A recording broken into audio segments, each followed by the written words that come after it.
mundo está envelhecendo. Atualmente, existem aproximadamente 810 milhões de pessoas com mais de 60 anos. Segundo dados da Organização das Nações Unidas, esse número chegará a mais de 2 bilhões até 2050.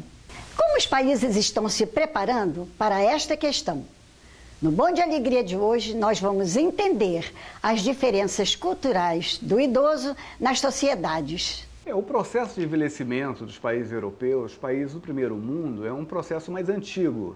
O Brasil, esse surgimento, né, dessa terceira idade, desse grande número, do grande contingente de idosos, é muito recente. Tivemos tanta gente morando em grandes cidades, em grandes conglomerados, né, depois dos 60 anos, como temos hoje em dia. Né? Então, não é só um fenômeno biológico de gente com mais de 60 anos, é onde se concentram. Em alguns países, a experiência está associada culturalmente a uma tradição.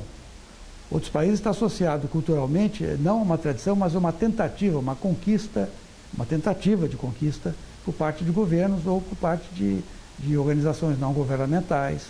Então, essa geração atual, ela já nasceu vendo idosos, vendo velhos nos ônibus, nos metrôs, no dia a dia, nos mercados. Então, existem políticas e ações quase que individuais de cada um, porque o idoso não é algo estranho, né, para essa nova juventude, a garotada europeia atual. Entre nós, isso é um fato novo. Cada país tem seus costumes e tradições, mas não podemos negar que em todos estamos vivendo mais. O continente asiático tem cerca de 500 milhões de idosos. Na Europa, são 22% da população. E o Brasil vai pelo mesmo caminho. Pesquisa aponta que em 2050 serão mais de 64 milhões de pessoas com mais de 60 anos. Os países ricos, os países europeus, os Estados Unidos, o Japão, a partir dos anos 20, 30, 40, quando começa a se perceber esse crescimento paulatino da população idosa, eles já tinham uma base instalada, bem instalada para os jovens.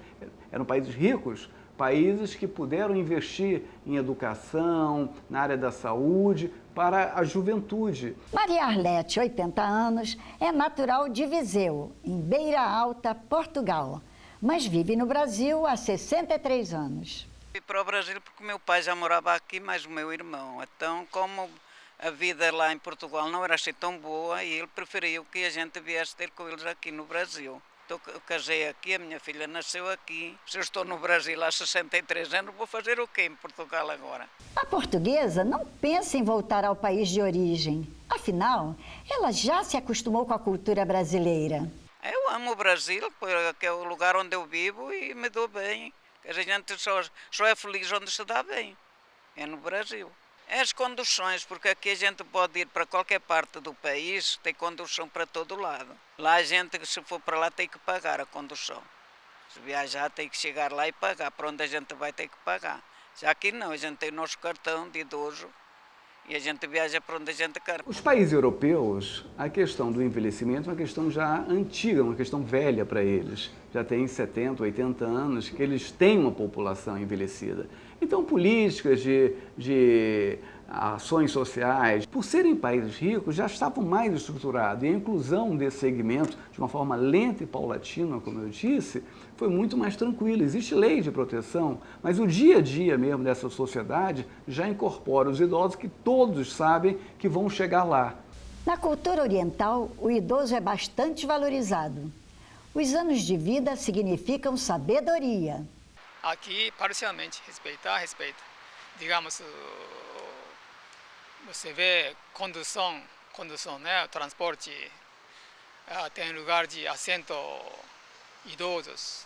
No Japão não tem assento idosos, só que eles respeitam quando eu chego em pé, a pessoa convida na hora, assim, mas não tem assento livre. Mas aqui tem, mas muito que não respeita. Na forma oriental, né, quer dizer, no grupo etário de idosos desses países, eles têm uma valorização da cultura, a valorização do saber, da experiência, os países antigos, né? Países que valorizam muito a tradição, né? Valorizam muito a história. Tradicionalmente, os japoneses têm, de fato, um apreço maior pelos velhos, tradicionalmente, culturalmente, que está associado à própria religiosidade. No Japão, há asilo em todo lugar para idosos, naturalmente. E o governo ajuda, a ONG também ajuda, então vários lugares tem opção de várias opções. Filhos podem cuidar em casa ou procurar asilo do governo, né? Aqui no nosso país não tem essa opção, não tem, infelizmente. Asilo que ou tem que pagar bastante dinheiro ou então tem que cuidar em casa. O Brasil tem hoje, em média, 23 milhões de pessoas com mais de 60 anos de idade, segundo dados do IBGE. Apesar dos problemas nas áreas de saúde, habitação e transporte, o idoso está amparado pela legislação. E as leis foram feitas, foram colocadas para a gente, como, por exemplo, o Estatuto do Idoso, as políticas nacional do idoso, a política nacional de saúde do idoso, são políticas novas de 20 anos para cá, que procura oferecer a esse grupo etário mais garantias, mais participação social.